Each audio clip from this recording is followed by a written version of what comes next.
Toute la salle a applaudi comme si on était autour du ring. Il faut que t'arrêtes avec la peur, la culpabilité. Arrête avec le passé et regarde le présent.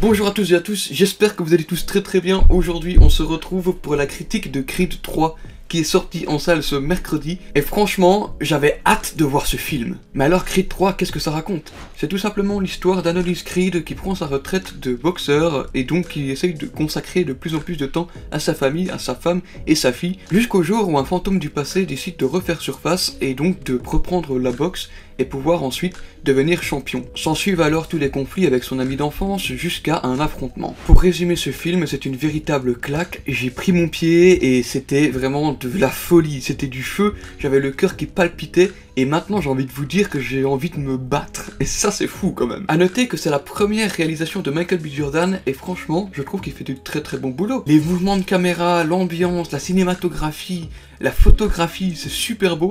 On a vraiment l'immersion dans l'univers qui est vraiment très forte et je trouve que au niveau des placements de la caméra sur le ring et les références animées, parce que là croyez-moi il y en a beaucoup et franchement je trouve que ça rend super bien, les ralentis sont super bien exécutés et voilà, au niveau de la technique c'est rien, j'ai rien à dire. Franchement Michael B. Jordan se débrouille très bien, c'est du très solide de ce côté là. Et j'ai envie de voir la suite de ses prochaines réalisations, étant donné qu'un Creed 4 est déjà en préparation, donc j'ai hâte de voir ce que ça va pouvoir donner, sachant qu'il y a beaucoup de choses qui peuvent être abordées dans ce quatrième opus. Pour l'instant, on va se concentrer donc sur l'histoire de ce troisième film, donc avec Adonis Creed qui rencontre Damian Anderson, qui est joué donc par Jonathan Majors, qu'on a vu récemment dans le film Ant-Man et la Guêpe Quantumania. Jonathan Majors c'est vraiment un acteur formidable, il délivre une performance de fou. On y croit vraiment, il est très enragé, et on le sent sa rage il en veut au monde entier, et il a vraiment envie d'en découdre, il a passé des années en prison, et on sent vraiment qu'il a envie de se battre et de devenir champion, et c'est tout ce qui lui importe en fait. Donc peu importe ce qui pourrait se passer, il va tout faire pour y arriver. Et d'un autre côté, on a Adonis Creed, qui est un ami d'enfance.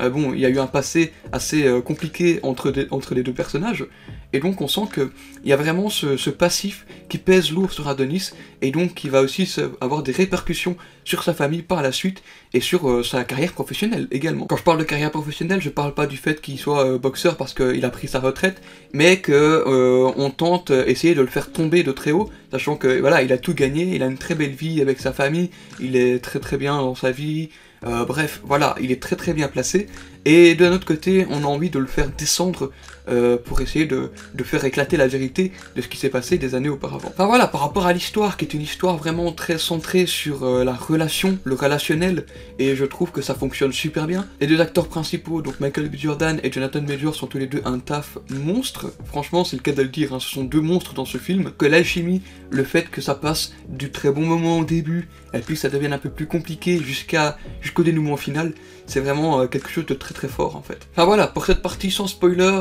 j'avais pas envie de trop rentrer dans les détails. Voilà, donc vous savez très bien qu'au niveau de la mise en scène, je trouve que c'était parfait. Les références animées, il y en avait, et franchement ça rendait super bien.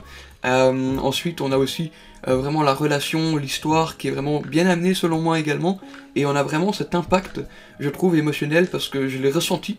À partir du moment où je trouve que je ressens quelque chose en regardant un film, c'est que l'impact émotionnel pour moi est réussi. J'ai vraiment ressenti des palpitations par moments, j'avais vraiment envie de me battre. Il y a aussi des moments plus émotifs, des moments un petit peu plus compliqués. Et je tiens aussi à parler du fait que la famille de Michael B. Jordan, il faut savoir que sa femme Bianca est malentendante et sa fille est sourde. Et je trouve que c'est quelque chose qui me tient à cœur parce que bon, vous ne le savez probablement pas et vous ne le voyez pas à l'écran comme ça, mais je suis quelqu'un de malentendant. Voilà, j'ai des appareils auditifs depuis que je suis tout petit, ça ne se voit pas, mais voilà, c'est quelque chose qui me tient à cœur par rapport à ce film, par rapport aux sous-titres, à la langue des signes. Je trouve que c'était très bien amené et que la relation entre le père, la fille, même la mère et la fille, tout autour de la famille, et je trouve que tout ça c'est vraiment... c'était vraiment le message fort pour moi. Bon, pour d'autres personnes, je pense que ce sera d'autres choses, mais pour moi, le message fort de ce film, c'est surtout la compréhension, l'évolution de cette petite fille qui est difficile de communiquer et qui donc va grandir dans ce monde de brutes, on peut le dire, hein, c'est un monde de brutes. Il y a plusieurs moments dans le film où on essaye de la préserver, alors que elle a envie de grandir, elle a envie de pouvoir faire quelque chose. Et non, franchement, je me suis beaucoup senti, beaucoup mis à la place de cette petite gamine. Je trouve que l'actrice qui est également sourde dans la vraie vie, je trouve qu'elle joue très bien le rôle de la fille d'Adonis Creed, donc le rôle de Amara.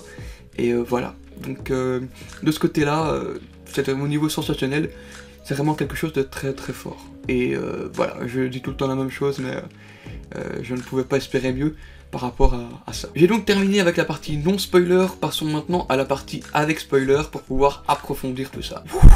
Le passif de Adonis et Damian. Les flashbacks, pour moi, sont vraiment très réussis.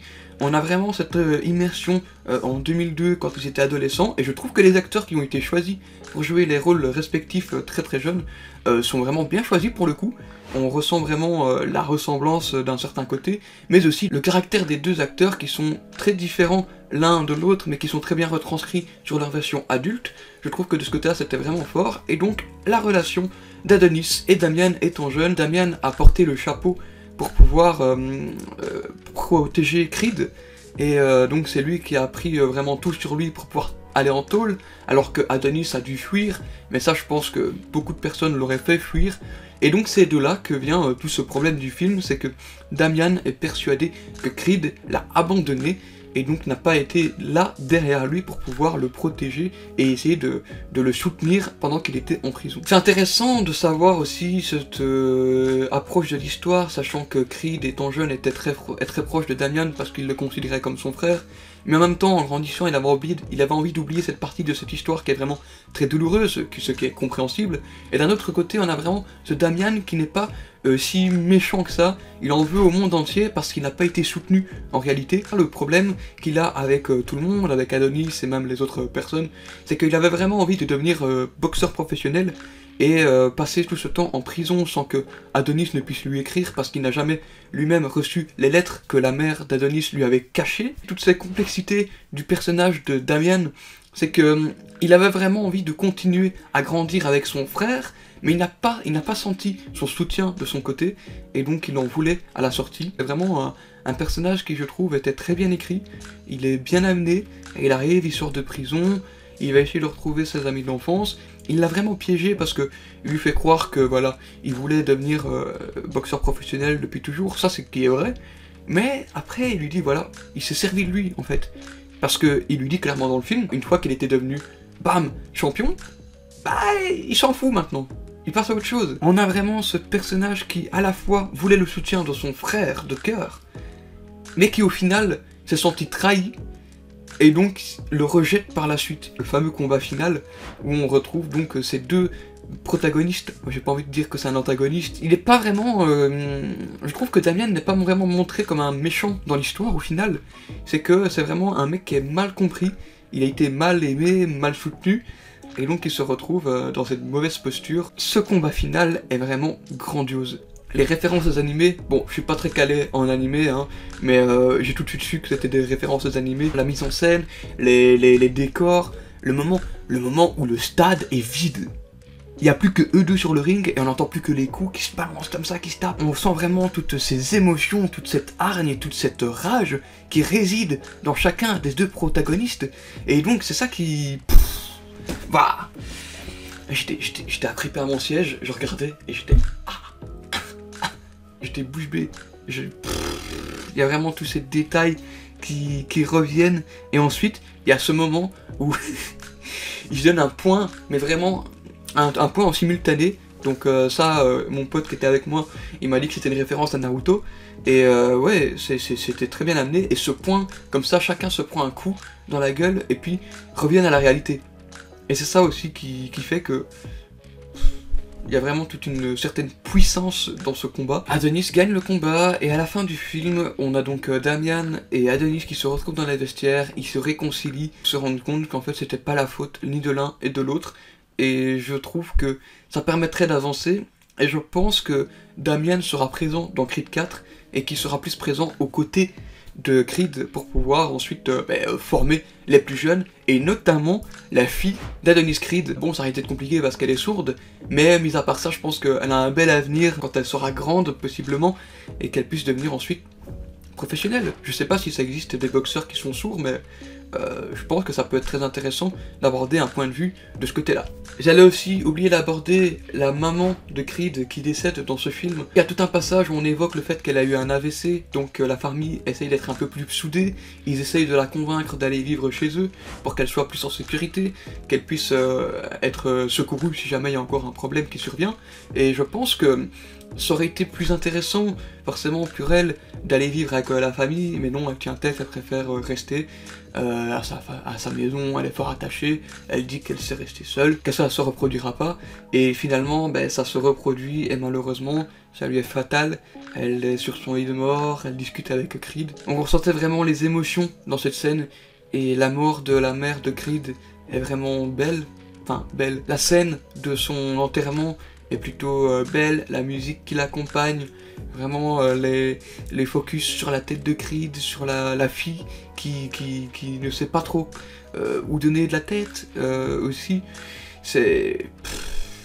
Enfin voilà, c'est un film vraiment rempli d'émotions, et pour moi, aujourd'hui j'ai envie de dire que ce film, à chaud, encore une fois c'est à chaud, mais c'est pour le moment le meilleur de la trilogie, pour moi, et de loin.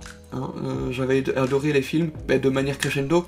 Le premier était vraiment très bon, le deuxième encore mieux selon moi, parce qu'il abordait vraiment plus cette naissance de la fille qui était sourde, donc je trouve qu'en matière d'émotion, personnellement ça me touche plus au niveau du deuxième, et ce troisième avec la fille qui évolue encore plus, ce combat d'anthologie, les références aux animés, la musique, l'action, les montages, la cinématographie, pour moi tout y était dans ce film, et j'ai envie de dire que j'ai hâte de voir la suite de la saga, et je suis curieux de voir aussi comment est-ce que ça va tourner. Est-ce qu'il y aura une évolution du côté de la fille?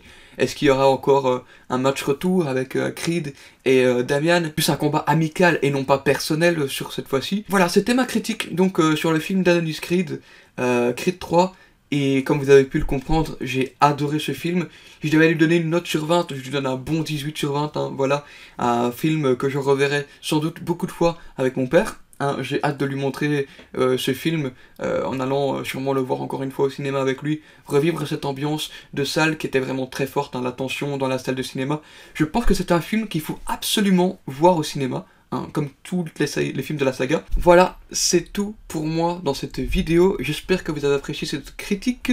Dites-moi dans les commentaires ce que vous avez pensé du film, j'y répondrai bien évidemment avec plaisir. N'hésitez pas également à me suivre sur tous les réseaux, à savoir TikTok et Instagram, pour ne manquer aucune info concernant la sortie de mes prochaines vidéos. Et moi en attendant, il ne me reste plus qu'une chose à vous dire, c'est à la prochaine pour de nouvelles vidéos.